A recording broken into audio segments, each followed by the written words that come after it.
자, 우리 하나님 말씀 함께 보실 텐데요. 오늘 출애굽기 18장 말씀, 광야에서 예수를 만나다 다섯 번째 시간이 되겠습니다. 우리 출애굽기 18장 13절로부터 23절까지 다 같이 한 목소리로 봉독하겠습니다. 시작. 이튿날 모세가 백성을 재판하느라고 앉아 있고 백성은 아침부터 저녁까지 모세 곁에 서 있는지라. 모세의 장인이 모세가 백성에게 행하는 모든 일을 보고 이르되 내가 이 백성에게 행하는 이 일이 어찌 됨이냐?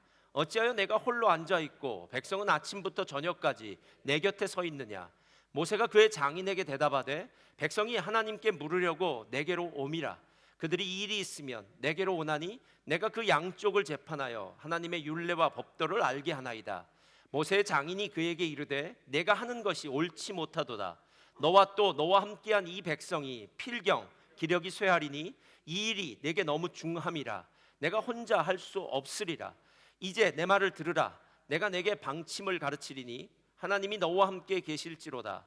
너는 하나님 앞에서 그 백성을 위하여 그 사건들을 하나님께 가져오며 그들에게 율례와 법도를 가르쳐서 마땅히 갈 길과 할 일을 그들에게 보이고 너는 또 온 백성 가운데서 능력 있는 사람들 곧 하나님을 두려워하며 진실하며 불의한 이익을 미워하는 자를 살펴서 백성 위에 세워 천부장과 백부장과 50부장과 10부장을 삼아 그들이 때를 따라 백성을 재판하게 하라. 큰 일은 모두 내게 가져갈 것이요 작은 일은 모두 그들이 스스로 재판할 것이니 그리하면 그들이 너와 함께 담당할 것인즉 이 일이 내게 쉬우리라. 내가 만일 이 일을 하고 하나님께서도 내게 허락하시면 내가 이 일을 감당하고 이 모든 백성도 자기 곳으로 평안히 가리라. 아멘. 오늘 말씀의 제목은요, 다섯 번째 광야에서 만난 예수님 시리즈인데요, 지혜입니다. 지혜. 자, 우리 믿음의 선포 함께 할까요? 믿음의 선포하겠습니다. 믿음은 긍정적입니다. 믿음은 창조적입니다. 믿음은 소망적입니다. 나는 믿음의 사람입니다. 나는 주 안에서 행복합니다. 아멘. 믿음의 아름다운 역사가 있기를 주님의 이름으로 축복합니다. 할렐루야. 예. 다음부터는 조금씩 2부 예배도 이제 앞자리로 조금 이렇게 더 앉아주시면은요, 좋겠습니다. 이제 예배 시간이 바뀌어졌고 이제 뭐 시간이 바뀌어서 저도 지금 정신이 없습니다. 근데 하나님의 은혜 가운데 교회가 서서히 또 이렇게 바뀌어져 가는 모습을 보면서 늘 감사하더라고요. 광야에서 만난 예수님 시리즈 오늘 다섯 번째, 오늘 마지막 날인데요. 이스라엘 백성들에게 하나님께서 진짜 원하셨던 것이 무엇일까? 출애굽을 하고 홍해를 건넌 이스라엘 백성들에게 하나님은 제일 먼저 예수님 만났으면 좋겠다. 그래서 구약에 이 광야에서 만났던 이 사건들은 오실 예수님에 대한 그림자였다라고 제가 생각했습니다. 그래서 오늘 다섯 번째 시간인데요, 오늘은 지혜입니다. 지혜이신 예수님 을 만나는 사건에 대해서 이야기하고 있습니다. 제가 아르헨티나에서 부교육자로 그때 전도사였었는데요, 전임 전도사로 사역을 하고 있을 때 어느 날인가 얼마 동안 임파선이 부었는데 가라앉지를 않더라고요. 이 임파선이 부었는데 그래서 병원에 가서 뭐 이렇게 진찰을 좀 받아봤더니 저한테 폐병일지 모른다라고 이렇게 얘기를 하더라고요. 그래서 제가 겁이 나지 않습니까? 그래서 한국에 저희 집에 전화를 걸고 제가 비행기표를 끊어서 한국에 가서 아버지와 함께 서울대병원에 갔습니다. 서울대병원 가서 이제 검사를 받고 했는데 폐병이 아니라 그러더라고요. 할렐루야. 예. 그런데 제가 실은 폐병이라는 소리를 들었을 때 비행기를 타고 가서 무슨 생각을 했냐면, 제가 알고 있는 유명한 목사님들은 다 폐병을 앓으셨더라고요. 그래서 이제 드디어 하나님이 나도 유명하게 만드시려나 보구나 라고 생각했다가 나는 그런 사람이 아닌가 보다 라고 생각하고 제가 비행기 타고 돌아왔었는데요, 김병삼 목사님 앉아서도 자꾸 물어보시더라고요. 요로결석 알아봤냐고 뭐 이런데 그렇게 요로결석이 아픈지는 전 모르고요, 웬만하면 안 걸렸으면 좋겠습니다. 그래서 하나님께서 어떤 사람을 쓰실 때 그 사람의 강함, 완전함, 완벽함이 아니라 그 사람을 약한 자들을 들어서 하나님 사용하시는구나.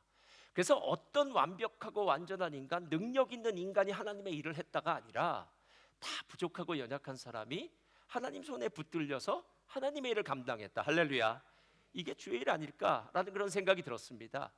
다윗의 손에 들려있던 물맷돌이 골리앗을 이기는 무시무시한 무기가 되었고, 모세의 손에 들려졌던 그 지팡이가 홍해를 가르고 나일강을 피로 만들고 그리고 반석에서 물이 나오게 하는 그 위대한 축복의 도구, 기적의 도구가 된 것은 인간이 약하다는 것, 인간이 부족하다는 것을 끊임없이 기억해라 라고 말하는 하나님의 어떤 말씀이 아닐까라는 생각이 들었습니다. 지난주에 우리가 모세에 대해서 볼 때 모세는 레벨이 틀리다라고 얘기했습니다. 그래서 다른 사람들이 모세에 대해서 야, 너만 선지자야? 나도 하나님의 말씀을 들었어 라고 얘기할 때 민수기를 보면서 뭐라고 이야기합니까? 그래, 맞아, 너도 하나님의 말씀을 들었어. 그러나 하나님이 이렇게 말씀하십니다. 너희들은 꿈이나 환상을 통해서 내 말을 들었을지 모르지만 모세와 나는 얼굴을 대면에서죠. 예. 대면에서 보았다는 거예요. 실부하지 않습니까? 그래서 심지어는 모세 얼굴에 광채가 나서 사람들이 모세 얼굴에 수건을 씌워야만 되는 것. 그러니까 모세를 직접 쳐다볼 수 없을 만큼 그 영광스러운 모습. 민수기 마지막 장에 보니까 모세 같은 선지자는 더 이상 없다 라고 이야기할 정도로 모세 레벨이 틀린 사람 같았어요.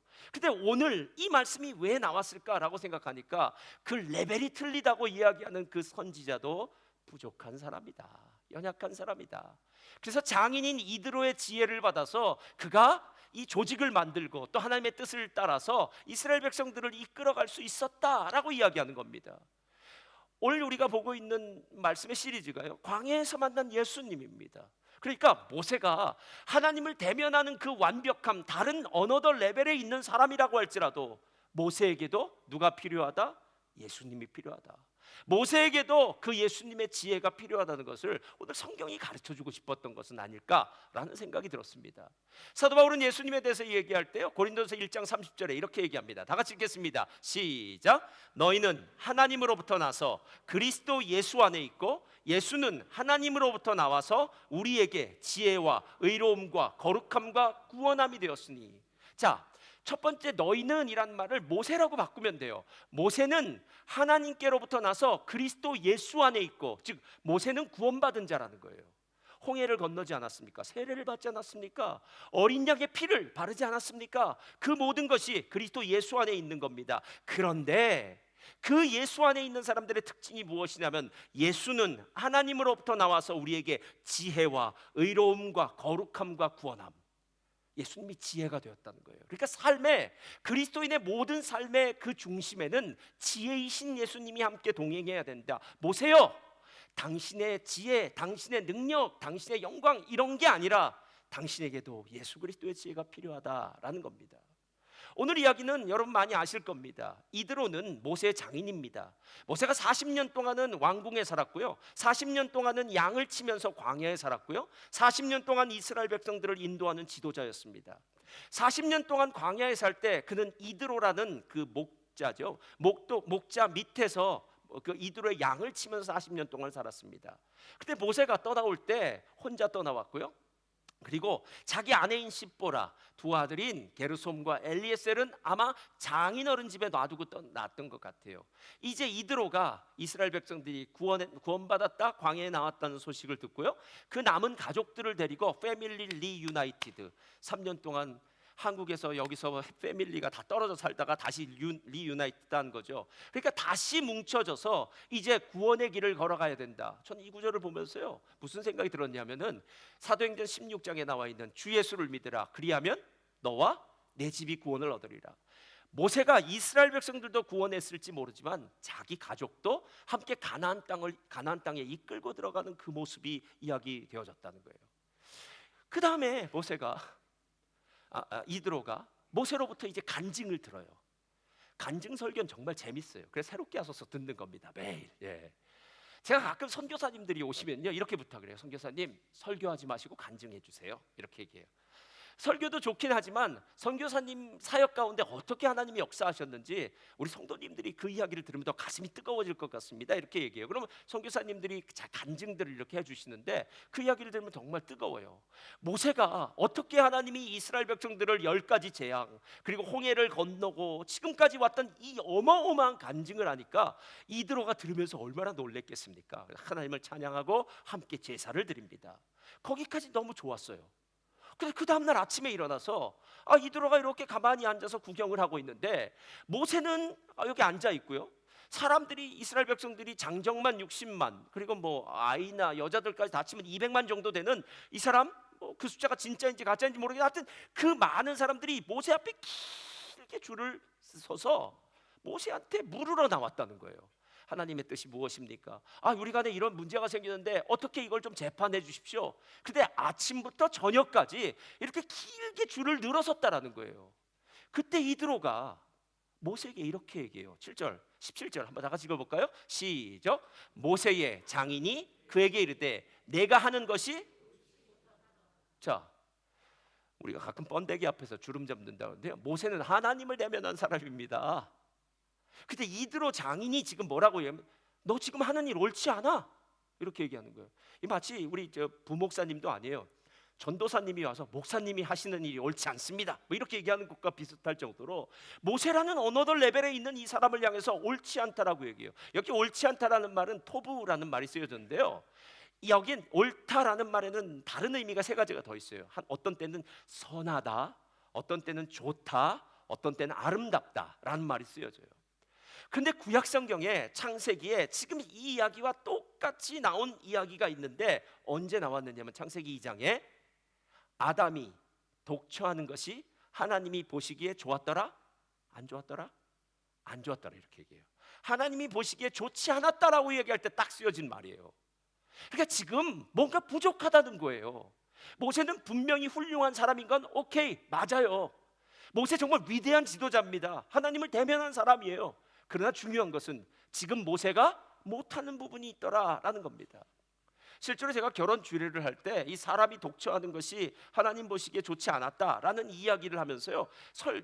결혼 주례식 때 이야기 참 많이 했습니다. 여러분 사람이 독처하는 것이 남자가 독처하는 것이 좋지 않아서 하나님은 어떻게 하십니까? 남자를 잠들게 하시고 난 다음에 남자의 갈비뼈를 빼내서 여자를 만드셔요. 그리고 그 여자에게 이름을 붙여주십니다. 뭐라고 붙였는지 아시나요? 돕는 배필이에요. 돕는 배필.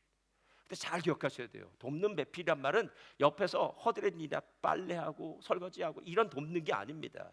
배필이라고 하는 말은 한국말에 제일 알맞는 단어가 있어요. 한 글자입니다. 뭘까요? 짝. 짝이에요. 젓가락은 짝이 맞아야 돼요. 그런가요? 젓가락이 짝이 안 맞으면 송곳입니다. 찌르는 데만 쓰겠죠. 두 개가 있으니까 젓가락으로 물건을 집을 수 있겠죠. 짝이 맞아야 된다는 거예요. 그러니까 남자 혼자로는 안 된다는 거예요. 넌 짝이 필요해. 그래야 하나가 되는 거야 라고 해서 짝이에요. 근데 이 짝이 하는 일이 돕는 일을 하는 거예요. 그래서 생각해 보세요. 여러분 남자가 잘나고 훌륭하고 똑똑하고 건강하고 힘세면 남자가 다 하면 되죠. 그게 아니라 남자가 잘난 것 같아도 아담이 훌륭한 것 같아도 아담이 부족한 것이 있어. 아담을 도울 사람이 필요해 라고 얘기해요. 이 돕는다는 말은요 본래 하나님에게 붙은 말입니다. 두 가지 경우를 빼고는 모두 다 하나님께 붙은 얘기인데 딱 여자에게 붙어요. 그러니까 하나님이 여자를 아내죠 하와를 아담에게 보내주셔서 아담의 부족한 부분을 채워주고 옆에서 도와서 온전한 한 짝이 되게 하신 것, 이것이 바로 오늘 하나님이 모세에게 알려주고 싶은 부분이다라는 겁니다. 여러분 세상엔 혼자 살 수는 없습니다. 혼자서 잘 사는 것처럼 느껴도요 그것은 스스로가 그냥 느끼는 것이죠. 시간이 지나고 난 다음엔 우리에게는 누군가가 필요하다는 것을 알게 돼요. 그리고 그 누군가는 우리를 도와줄 사람, 그리고 우리를 도와주는 것은 그의 지혜로 우리의 삶의 인도자가 되어주는 그런 것들이 필요하다라는 겁니다. 그렇다면 도대체 이드로가 모세에게 도와준 것, 그 지혜는 무엇일까요? 다음 두 가지예요. 첫째로 다 같이 읽겠습니다. 시작. 내가 누구인지를 아는 지혜예요. 저는 최주호 목사입니다. 그걸 모르는 사람 없어요. 저는 한 가정의 가장이고 남편이기도 하고 아버지이기도 하고요. 어디 가면 저에게 붙은 수식어가 있을 겁니다. 여러 가지 있을 거예요. 그건 제가 다 알아요. 근데 제가 가끔 저 자신을 모를 때가 있어요. 예. 어린아이들은 가끔 너무 재밌게 놀면요 밥 먹는 것도 잊어버려요. 야 신기하죠? 어른들은 절대 안 잊어버리는데 애들은 잊어버려요. 어떨 때는 잠자는 것도 잊어버려요. 하도 노는 게 좋으니까.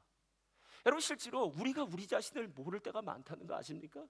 오늘 이야기를 보면은요, 이드로가 모세에게 하는 말 한번 들어보세요. 18절 다 같이 한번 읽어보겠습니다. 시작. 나와 또 너와 함께한 이 백성이 필경 기력이, 자, 기력이 쇠한다는 게 무슨 말입니까? 이 제가 쉽게 얘기해 드릴게요. 당 떨어진다. 네, 우리 보통 이렇게 얘기해요. 당 떨어집니다. 이렇게 얘기해요. 아니면 엄마 나 고기 좀 먹어야 되겠어. 이 얘기예요 지금. 예. 여보 보약 한 점 먹읍시다. 뭐 이런 거예요. 그러니까 지금 분명히 나는 똑같아요. 내가 나를 알고 있는 것 같아요. 근데 뭔가 이 안에 무엇인가가 없는 거예요. 힘이 없다는 겁니다. 기력이 쇠한다는 말은 모세가 지금 자기도 모르는 일 하고 있다라는 거예요. 자기도 모르는 일이요. 모세가 몰랐던 것이 무엇입니까? 나는 민족의 해방자야, 나는 지도자야, 다 알고 있었어요. 그러나 모세는 자기가 육체로 만들어졌다는 것, 육체 안에 있다는 것, 연약한 육체를 갖고 있다는 사실을 잠시 잊어버렸다는 거예요. 실제로 지금 모세의 나이가 몇 살인 줄 아십니까? 80세입니다. 그러니까 80세의 노고로 아침부터 저녁까지 사람들에게 계속 만나서 재판하고 상담하는 일이 결코 쉽지 않다라는 거예요. 그래서 여기 기력이 쇠한다라는 말은요, 나뭇잎에 비유하면은 나뭇잎이 시들어져서 떨어진다라는 말과 똑같고요, 사람들이 힘이 없어서 실신한다, 이렇게 실신하는 것과 똑같다는 그런 말이라는 거예요. 그러니까 모세가 자기 자신을 알고 있는 것 같으면서도 실제로는 자기 자신이 누구인지를 모른다라는 거예요. 여러분, 우리의 문제는 뭔지 아십니까? 내가 누군지를 모르는 거예요. 내가 얼만큼 일할 수 있고 얼만큼 잘 살 수 있고 내 능력이 얼만큼인지도 잘 모른다라는 거예요. 젊은 사람들의 특징이 뭔지 아십니까? 젊은 사람들은 말이 세요. 강합니다. 그것도 못합니까? 할 수 있습니다 라고 얘기해요. 그런데 나이가 들면서 느낍니다. 인간은 강철이 아니에요. 인간은 강철이 아니에요. 디모데전서를 보면, 베드로전서를 보면 이런 이야기가 나와요. 너희가 남편들이요, 너희 아내를 대할 때에 더 연약한 그릇으로 대하라, 이렇게 얘기해요. 그랬더니 어떤 분이 이렇게, 목사님 제 아내는 안 연약합니다. 목사님이 제 아내 팔뚝을 안 보셔서 그렇습니다. 주먹으로 때리면 되게 아픕니다. 뭐 이렇게 얘기하는 분이 있어요. 게다가 50이 넘으니까 갱년기가 지나서, 갱년기가 되고 난 다음에는 남성 호르몬이 나서 저보다 더 셉니다. 그건 여러분 생각이고 진리의 말씀은 더 연약한 그릇이니까 연약한 그릇으로 생각해 주어라라는 거예요. 그러나 여러분이 모르는 것이 있어요. 여자는 더 연약한 그릇이지만 남자는 연약한 그릇입니다. 그러니까 남자가 모든 걸 다 받으면서 살 수 없다는 거예요. 남자가 남성이기 때문에 받는 것을 꾹꾹 참고 속으로 이렇게 책임지라고 이랬을 수는 있을지 몰라도 남자도 결국 연약한 그릇이라는 겁니다. 우리 모두는 다 흙으로 만들어진 연약한 존재라는 사실을 잊으면 안 된다는 거예요. 잊으면 안 된다는 거예요. 여러분, 실제로 여러분이 살아가는 하루 동안에 여러분 자신이 얼마나 약하다, 이런 걸 언제 느끼게 됩니까? 젊었을 때는 아까 못 느낀다고 그랬어요. 그런데 나이가 들면서 먹는 것이 어느 날 소화가 잘 안 되더라고요. 그리고 어느 날은 밤에 조금 늦게 이렇게 잠을 잘 못 자면 그 다음날 고생이 많더라고요. 그럼에도 불구하고 우리가 어떤 줄 아십니까? 참 어리석어서 옛날 그 젊음이 그대로 있는 줄 알고 40이 지나서 50이 지나서도 옛날처럼 하다가 꼭 문제가 생기는 거예요. 꼭 문제가 생기는 거예요. 근데 우리의 건강뿐만이 아니에요. 우리의 삶에도 그렇고 교회도 그렇고 모든 부분이 다 똑같다라는 거예요. 오늘 이 출애굽기 18장의 이야기는요, 신약 성경에 똑같이 나오는 이야기가 있어요. 출애굽기 18장에 이드로가 와서 모세에게 조언을 해주고 지혜롭게 이야기를 해준 것처럼 사도행전 6장에도 사도들이 하나님의 말씀으로 지혜를 받아서 교회를 새롭게 하는 일이 나옵니다. 사도행전에 이런 이야기가 나와요.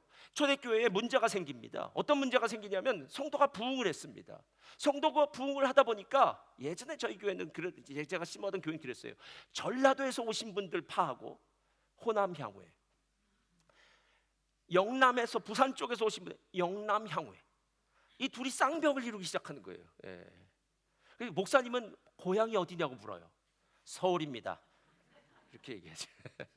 영남과 호남이 이렇게 있는 거예요. 근데 이 성도님들이 은혜 가운데 다 하나가 되면 좋겠는데, 저희 교회는 그때 은혜 가운데는 하나가 됐어요. 그런데 어느 날인가 이제 구제를 하고 공개를 하고 뭔가 교회에 뭔가를 나눠주는 일인데, 이상하게 이 영남 향후회 쪽에는 자꾸 뭔가 더 갔는데 호남 향후회 쪽에는 자꾸 좀 잊어버리고 미스하는 일들이 생겼다라는 거예요. 그 당시에는 히브리파 과부들에게 공개하는 일은 오케이. 근데 헬라파 과부들은 그 당시에 좀 을 같은 존재였거든요. 외국에서 온 사람들, 이 사람들한테는 뭐 음식이 안 나가기도 하고 왠가 소외되는 느낌을 받으니까 히브리파 그리스도인들이 열이 받은 거죠. 아니 왜 자꾸 우리는 소외시키는 거야? 여러분, 그때 사도들이 뭐라고 얘기한지를 기억해 보세요. 아이고, 우리가 너무 일이 바빠서 분주해서 뭐 이것 때문에 잘못했습니다, 이게 아니에요, 여러분. 예. 우리도 모르는 사이에 이 분주함, 이 모든 일을 우리가 할 수 있다고 생각하면서 우리의 삶의 우선순위를 놓쳤다는 거예요. 여러분, 사도들의 우선순위가 뭔지 아십니까? 기도하는 일과 말씀 전하는 일이에요. 교회는 영적인 공동체입니다, 여러분. 그래서 교회가 만약에 예배를 잃어버린다면, 말씀을 잃어버린다면, 기도를 잃어버린다면 교회는 세상에 있는 사회적 소셜 그룹과 똑같아요. 예. 교회가 교회인 이유는 이곳에서 하나님을 찬양하고 하나님을 예배하고 하나님을 믿는 믿음이 있는데, 사도들이 깜빡했던 거예요. 우리가 너무 바빠서, 일이 많아서, 사람이 많아져서 기도하는 것과 말씀 전하는 일을 전무해야 되는데 그거 못했습니다. 그래서 문제가 생겼습니다. 그러니까 우리가 집사님들을, 7명의 집사님들을 뽑아서 그분들로 하여금 이 일들을 감당하게 하고 우리는 우리에게 맡겨진 일을 감당하겠습니다 라고 얘기해요. 이건 우리가 연약한 부분을 알기 때문에 사람들을 뽑는다라는 거예요. 사랑하는 성도님들, 우리 진짜 연약한 존재입니다. 만약에 젊은 사람 중에, 특히 남자들 중에, 요즘 그런 사람 없더라고요, 별로. 이렇게 얘기하는 사람이 있습니다. 내 주먹을 믿어라. 예수를 믿으려면. 야, 세상에 그 무시무시한 얘기를 어떻게, 그 주먹 믿어서 뭐 하게요? 거기서 뭐가 나옵니까? 예. 우리가 진짜 믿어야 될 게 누구인지를 모르니까 자꾸 엉뚱한 것에 우리의 믿음이 가는 거 아니겠습니까? 뭐 주먹이 아니면 돈이 되겠죠. 돈이 아니면 자식이 되겠죠. 자식이 아니면 자기의 커리어가 되겠죠. 커리어가 아니면 자식의 지식, 자신의 위치, 어떤 것이 되는지는 몰라도요, 실제로 우리가 연약한 존재라는 것을 끊임없이 알아야만 하나님이 우리의 삶을 도와주시고 인도할 수 있다라는 거예요. 중국에는 오복이라는 것이 있어요. 중국의 5가지 복의 오복이 이렇더라고요. 첫 번째 뭐라고요? 장수하는 복, 오래 사는 거. 두 번째, 부자가 되는 거. 여러분 좋아하시는 거죠? 세 번째, 덕을 베푸는 거. 네 번째, 몸과 마음이 건강한 거예요. 근데 진짜 중요한 건 5번째예요. 5번째 다 같이 읽겠습니다. 시작. 편안히 죽는 거. 이거 진짜 어려워요. 왠지 아세요? 사람이 죽을 때 다 후회하기 때문에 그래요. 그래서 뭐 그런 책도 있지 않습니까? 책 제목이 죽기 전에 후회하는 25가지 뭐 이런 거 있잖아요. 제가 여러분에게 묻겠습니다. 그럼 정말 죽을 때 후회하지 않을 자신 있습니까? 아니, 만약에 오늘 여러분의 인생의 마지막 날이라면 오늘 후회하지 않고 나 잘 살았어, 나 감사해 라고 여러분 분명히 말씀할 수 있겠습니까? 여러분, 세상 사람들과 우리들이 사는 건 똑같아도 우리들의 가치관과 목적이 다르다는 거 아세요? 우선순위가요. 세상 사람들의 목적은요, 이 땅에서 잘 먹고 잘 살고 높이 올라가는 겁니다. 좋은 학교 가면 되고요, 연봉 좋은 직업을 가지면 되고요, 투자를 잘하면 되고요. 세상 사람들이 하는 걸 여러분 아시잖아요. 예. 세상 사람들이 추앙하는 사람들을 보면 여러분 다 압니다. 근데 세상 사람과 그리스도인이 다른 딱 한 가지는요, 그의 삶 가운데 예수라는 참된 지혜가 딱 오자마자 다른 세상이 펼쳐져요. 히브리서 9장 27절 말씀인데요, 한 번 죽는 것은 사람에게 정한 것이요, 그 다음엔 심판이 있습니다. 여러분, 그리스도인은 언제나 이걸 생각해요. 한 번 죽는 것은 사람에게 정한 것이에요. 우린 영원히 사는 존재가 아닙니다. 그래서 오늘도 그 마지막 날을 준비하며 살아요. 그런데 마지막 날을 그냥 준비하는 것이 아니라 죽고 난 다음엔 심판이 있다고 얘기하지 않습니까? 심판은 하나님의 사명을 감당하며 살았는지 안 살았는지, 여러분 이거예요. 예. 그래서 만약에 오늘 내가 하나님의 뜻대로 나의 삶의 우선순위를 정하고 하나님의 말씀대로 살았다면 할렐루야, 오늘 하나님께서 내 인생을 데리고 가도 나는 후회하지 않습니다. 후회할 것 없습니다. 여러분, 매일매일 후회하지 않는 삶을 사는 사람이 인생의 마지막 날에도 나는 후회하지 않습니다 라고 말을 하면서 이 땅을 떠날 수 있는 사람이 됩니다. 여러분, 사랑하는 성도님들, 우리의 연약함을 알라는 거예요. 끊임없이 이 세상과 짝하고 싶어지고, 이 세상 사람들과 같이 보조를 맞추고 싶어지고, 이 세상의 가치관으로 흔들려져서 나도 모르는 사이에 오버하려고 하는, 경계선을 넘으려 하는 내 마음을 자꾸 땡기셔야 돼요. 하나님, 난 하나님의 사람입니다. 내 시민권은 하늘에 있습니다. 하나님의 사명을 감당하고 살기 원합니다. 하나님이 원하시고 기뻐하신 뜻이 무엇인지 끊임없이 가르쳐 주시고, 하나님 나를 도와주십시오, 인도해 주십시오, 이 얘기를 해야 된다는 거예요. 이게 바로 모세에게 말하는, 모세가 만난 예수님이에요. 두 번째가 있어요. 거기서 끝나지 않아요. 두 번째 다 같이 읽겠습니다. 시작. 동역자를 만든 지혜예요. 자, 사람은 절대로 혼자 살 수 없고 살아갈 수 없습니다, 여러분. 나는 자연인이다. 한국의 남자 40대 50대의 최애 프로그램이라고 합니다. 나 혼자 산다. 한국에 있는 20, 30대, 특별히 여자들이 좋아한다 그러더라고요. 최애 프로그램이라고 합니다. 근데 놀라운 사실은 나는 자연인이다 프로그램에는 찾아오는 사람들 되게 좋아하더라고요. 나 혼자 산다라고 하는 프로그램에는 혼자 살지 않고 꼭 누구를 만나서 함께 놀더라고요. 혼자 살 수 없습니다. 톰 행크스가 나온 영화 캐스터웨이 보셨나요? 한번 사진 보여주시겠어요? 예.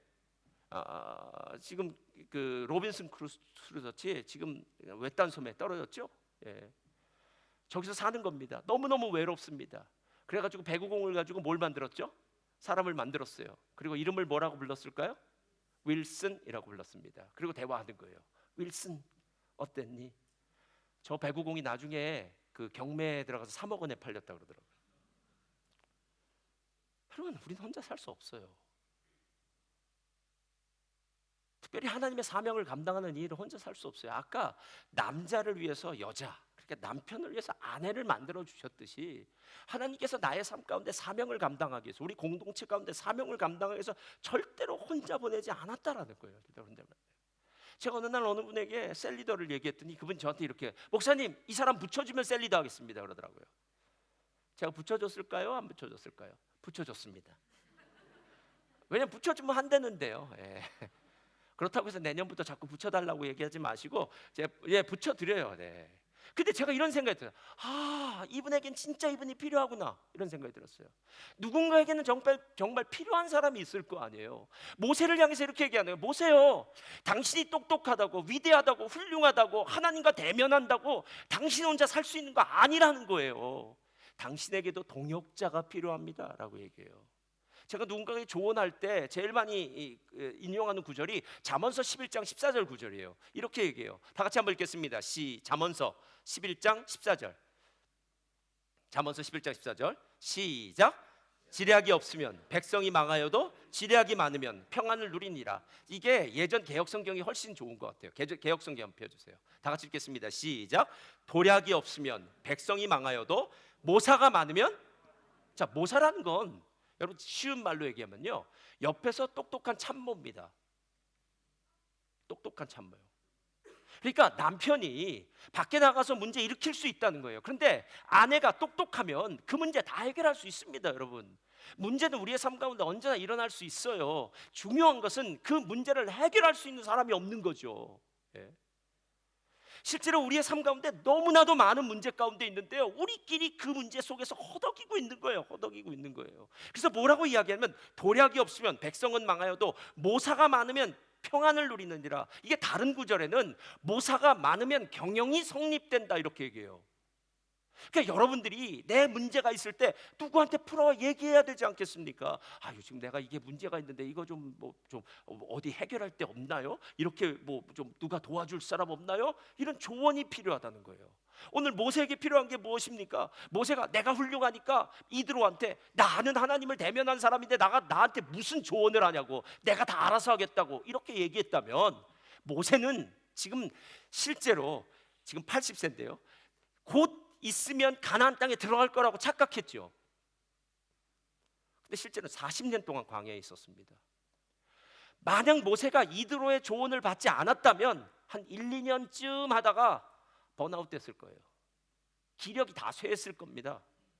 그럼 남은 시간들은 어떻게 되겠습니까? 이스라엘은 엉망진창 뒤죽박죽이 되었겠죠. 그래서 하나님이 이드로를 통해서 하신 말씀을 잘 들으라는 거예요. 능력 있는 자들을 선출해라. 능력 있는 자의 능력은 세 가지예요. 지혜와 분별력과 경험이에요. 예. 그러니까 지혜와 분별력과 경험, 하나님과 사람들 앞에 인정받고 사랑받는 자, 칭찬받는 자, 이런 사람을 잘 함께 어우러져서 함께 일을 감당하라라는 겁니다. 셀로 친다면 셀 리더와 인턴과 뭐 총무가 있겠죠. 그러면 이 사람들이 잘 어우러졌을 때 셀이 잘 운영되고요. 교회라면은 목사님과 장로님, 아니면 목사님과 셀 리더, 아니면 목사님과 직분자, 아니면 목사님과 평신도들이 있다면은 평신도들이 함께 어우러져서 함께 나아갈 때, 그때 교회가 아름다운 공동체로 세워질 수 있다라는 겁니다. 아빠는 훌륭한데요, 아내는 안 훌륭합니다. 아내는 훌륭한데 아빠는 안 훌륭합니다. 둘이 전혀 엉뚱한 삶을 살고 있어요. 아이들도 다 제각각입니다. 여러분, 이런 집안은 우리 콩가루 집안이라고 이야기해요. 여러분, 콩가루 집안이 잘 되는 거 보신 적 있습니까? 없습니다. 여러분, 우리 모두가 그리스도 예수 안에서 하나 되는 것, 우리 모두가 한 마음을 가지고 각자에게 맡겨진 일을 감당하는 것, 아빠는 아빠대로, 엄마는 엄마대로, 자녀는 자녀대로 함께 어우러져서 공동체를 이루어가는 것. 오늘 모세를 향해서 정말 이드로가 이야기해주고 싶은 것, 함께 가자, 함께 가자라는 거예요. 노벨 문학상을 5번이나 받은 폴 브루제라는 유명 프랑스의 작가가 있더라고요. 이 사람이 한 말 중에 이런 말이 있어요. 참 대단하더라고요. 생각하는 대로 살지 않으면 결국에는 사는 대로 생각하게 된다. 이 말이 무슨 뜻이냐면요, 우리가 잠시 멈추어 서서 생각을 안 하면, 고민을 안 하면 우리는 그냥 살던 대로 가는데, 살던 대로 가면서 생각하는 거는 결국 사후 약방문이라고 하잖아요. 문제가 터진 다음에 그냥 그 문제 속에서 허덕이는 생각이다라는 거예요. 예수님을 만나기 전엔 세상의 방식이 맞고 내가 배운 경험과 지식이 맞기 때문에 그대로 가면 됩니다. 그런데 어느 날 내가 예수님을 만나고 난 다음에 우린 달라졌어요. 저를 따라서 말합니다. 멈춰서야 합니다. 멈춰서야 됩니다. 스탑. 예수님을 만나면 멈춰서야 돼요. 그럼 말씀을 들으면 멈춰서야 될 거 아니에요. 멈춰서서 listen, 말씀을 들어보십시오. 한번 하나님이 여러분에게 하는 말씀을 들어보세요. 뭐라고 얘기하시는지요. 우리 교회는 매일마다 매일 성경을 하니까 아침마다 한번 들어보세요. 멈추어서서 들어보세요. 하나님 도대체 나에게 무슨 말을 하는지. 하나님의 말씀을 듣다 보면요, 내 안에서 믿음이 함께 화합되어서요, 나의 삶의 방향이 바뀌어져요. 이걸 우리가 회개라고 하는 거예요. 삶의 방향이 세상적인 방향이었어요. 이게 맞다고 생각해서 살아왔어요. 성공이 나의 삶의 목적지였어요. 돈 많이 버는 게 목적지였어요. 그런데 말씀을 듣다 보니까 싹 바뀌어져요. 하나님의 뜻, 하나님의 섭리. 실제로 폴 브루제가 100년 전에 살고 있던 사람들한테 이렇게 걱정을 했답니다. 현대인들은, 그 당시 사람들이겠죠. 더 많이 일하고 더 배부르게 먹고 더 풍족한 여가를 즐기는 것 같지만 점점 쳇바퀴 돌듯이 멈출 수 없는 무한 반복의 트랙에 갇혀 내려오지 못하고 있고, 그것만이 유일하게 사는 길이라고 믿게 되어버렸다. 한국에 직장 생활하는 사람 같지 않습니까? 왜 여기도 뭐 그럴 수 있겠죠. 처음에는 내가 이 일을 하고 있었죠. 근데 나중엔 내가 이 일에 빠졌어요. 나중에 그 일을 그냥 하는 겁니다. 왜 하는지도, 무엇 때문에 하는지도. 어떨 때 이렇게 얘기하겠죠. 목구멍이 포도청입니다, 목사님. 아니면 모기지 누가 갚습니까? 아니면 이렇게 해야지 뭐 이민사에서 뭐 할 일이 없습니다. 뭐 여러 가지 이유를 댈 수 있지만 그 어느 것도 하나님의 뜻과는 상관없어요, 여러분. 예. 멈추어 서서 하나님의 말씀을 들으면 다른 지혜가 들려지기 시작해요. 마치 모세를 향해서 오늘 이드로가 이야기했던 거죠. 잠시 스톱!